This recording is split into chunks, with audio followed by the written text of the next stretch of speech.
যাদবপুর বিশ্ববিদ্যালয় কাণ্ডে শেষ রক্ষা হলো না, চরম অ্যাকশন শুরু করে দিলেন রাজ্যপাল সিবি আনন্দ বোস।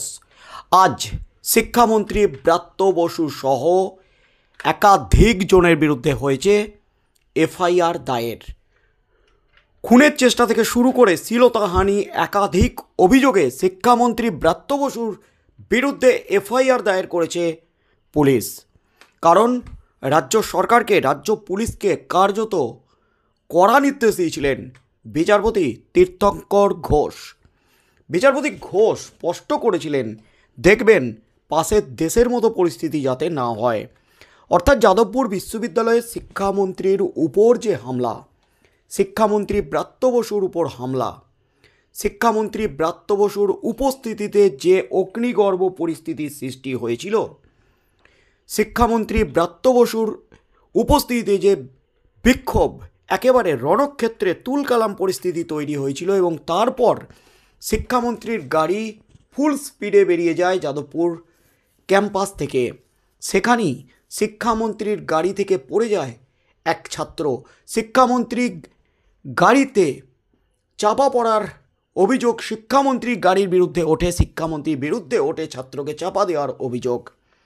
আর সেই অভিযোগেই কিন্তু রীতিমতো ওই ছাত্র এফআইআর দায়ের করতে যায়, কিন্তু পুলিশ এফআইআর দায়ের করেনি, এমনই অভিযোগ উঠেছিল। সেই অভিযোগে মামলা দায়ের করেছিলেন কলকাতা হাইকোর্টে বিচারপতি তীর্থঙ্কর ঘোষের এজলাসে।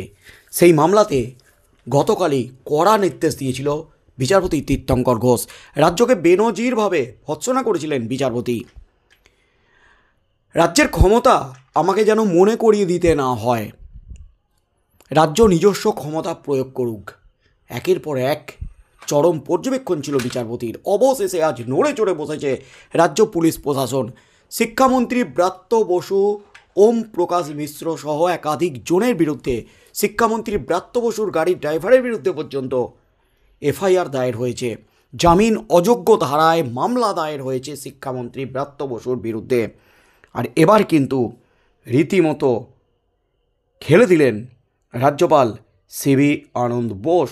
চরম পদক্ষেপ রাজ্যপাল সিবি আনন্দ বোসের। রাজ্যপাল সিবি আনন্দ বোস তদন্ত কমিটি গঠন করেছিলেন, আর সেই কমিটির রিপোর্ট আসতেই কিন্তু রীতিমতো তোলপাড়। এবার আসরে জরুরি বৈঠক ডেকে নিলেন, কড়া অ্যাকশন শুরু করে দিলেন রাজ্যপাল সিবি আনন্দ বোস।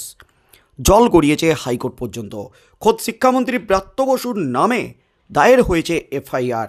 এবার যাদবপুর কাণ্ডে উপাচার্যের কাছ থেকে রিপোর্ট তলব করলেন রাজ্যপাল সিবি আনন্দ বোস। ক্ষমতা বলে তিনি আবার যাদবপুর বিশ্ববিদ্যালয়ের আচার্যও বটে।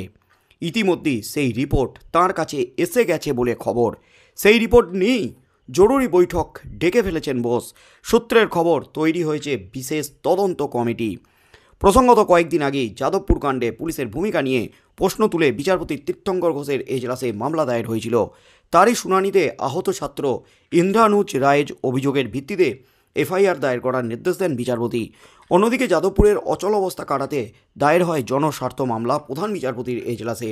যদিও আইনজীবী অর্ক নাগের করা এই জনস্বার্থ মামলায় কোনো হস্তক্ষেপ করতে চায়নি হাইকোর্ট। বিচারপতি টি.এস. শিবজ্ঞানম স্পষ্ট বলেছিলেন, বিশ্ববিদ্যালয় নিজস্ব আইন প্রয়োগ করুক, তাদের নিজস্ব আইন আছে, রাজ্য সরকারের নিজস্ব ক্ষমতা আছে বিশ্ববিদ্যালয়ের বিষয়ে। আমরা এখানে বসে নেই রাজ্যকে সেই ক্ষমতা মনে করানোর জন্য। এদিকে ব্রাত্য ওম প্রকাশদের নামে এফআইআর দায়ের হওয়ার আগে রবিবার পর্যন্ত যাদবপুর কাণ্ডে 48 জনের বিরুদ্ধে মামলা রুজু করে ফেলেছিল পুলিশ। একাধিক ছাত্রের বিরুদ্ধে চুরি, ছিনতাই, শ্লীলতাহানি, মারধরের অভিযোগ আনা হয়েছিল। শনিবার মন্ত্রীর গাড়ির তলায় চলে আসা আহত পড়ুয়া ইন্দ্রানুজ রায়ের বিরুদ্ধে 3টি জামিন অযোগ্য ধারায় মামলা রুজু করেছিল পুলিশ। অন্যদিকে বর্তমানে আবার অসুস্থ অবস্থায় হাসপাতালে ভর্তি ভারপ্রাপ্ত উপাচার্য ভাস্কর গুপ্ত।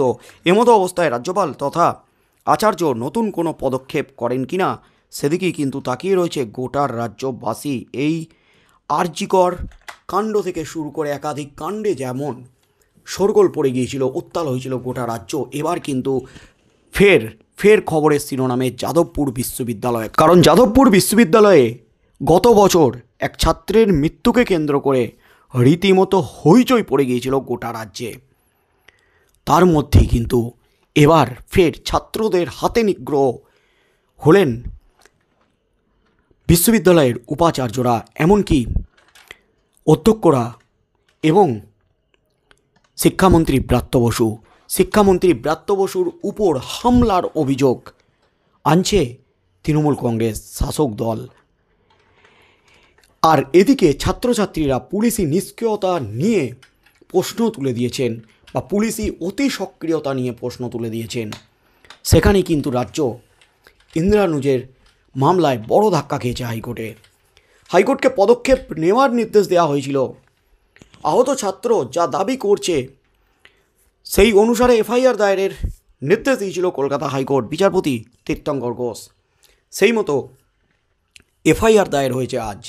এফআইআর দায়ের করার পরপরই কিন্তু খেলে দিলেন রাজ্যপাল সিবি আনন্দ বোস, কড়া অ্যাকশন শুরু করে দিলেন। ইতিমধ্যেই তদন্ত কমিটি গঠন যে করেছেন তার রিপোর্ট এসে পৌঁছেছে রাজ্যপালের হাতে। সেই রিপোর্ট নিয়েই কিন্তু বৈঠকে বসলেন রাজ্যপাল। পরবর্তীকালে রাজ্যপাল কী পদক্ষেপ নেন এবং শিক্ষামন্ত্রী ব্রাত্য বসুর বিরুদ্ধে এফআইআর দায়ের হওয়ার পর শিক্ষামন্ত্রীর বিরুদ্ধে পুলিশ বা রাজ্য সরকার কী পদক্ষেপ নেয়, কী হতে চলেছে আগামী দিনে, এবং আগামী সপ্তাহে যে রিপোর্ট তলব করেছেন বিচারপতি তীর্থঙ্কর ঘোষ, শেষ পর্যন্ত কী হতে চলেছে এই মামলায়, শেষ পর্যন্ত কী নির্দেশ দেন বিচারপতি তীর্থঙ্কর ঘোষ। শিক্ষামন্ত্রী ব্রাত্য বসু কি বিপদে পড়তে চলেছেন? ওম প্রকাশ মিশ্র কি বিপদে পড়তে চলেছেন? কি হতে চলেছে আগামী দিনে এই কাণ্ডে? ফের কি উত্তাল হতে চলেছে রাজ্য? রাজভবন, রাজ্যপাল কি পদক্ষেপ নেয়? ফের কি রাজ্যপাল সংঘাত আবারও চরমে উঠবে? কি হতে চলেছে আগামী দিনে সেদিকেই চোখ থাকবে গোটা রাজ্যের।